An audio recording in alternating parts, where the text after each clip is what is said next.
எப்போது பார்த்தாலும் மதவாதம் மதவாதம். எங்களை பற்றி பேசுவதற்கு ஒன்றும் கிடையாது.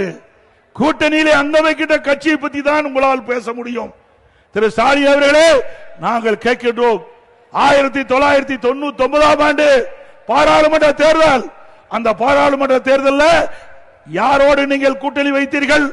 திமுக பாரதிய ஜனதா கூட்டணி அமைக்கப்பட்டு வெற்றி பெற்று மத்தியிலே மரியாதைக்குரிய மறைந்த வாஜ்பாய் தலைமையிலே ஆட்சி நடைபெற்றுக் கொண்டிருக்கிறது. அந்த மத்திய அமைச்சர்களே திமுக கட்சி சேர்ந்த முரசொலி மாறன் அவர்கள் அமைச்சராக வீற்றிருந்தார். அவர் நோய்வாய்ப்பட்டு ஓராண்டு மருத்துவமனையிலே சிகிச்சை பெற்று வந்தார்.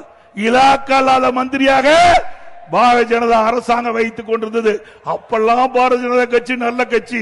2001ஆம் ஆண்டு பாரதிய ஜனதா சட்டமன்றத்தில் திமுக பாரதிய ஜனதா கூட்டணி வச்சு போட்டிட்டீங்க. விடுதலை சிறுத்தை கட்சியும் 2001 பாரதிய ஜனதா கூட்டணியோட அங்க வச்சது. அப்பெல்லாம் பாரதிய ஜனதா கட்சி நல்ல கட்சி. அண்ணா திமுக பாரதிய ஜனதாவோட கூட்டணி வச்சா மதவாத கட்சி.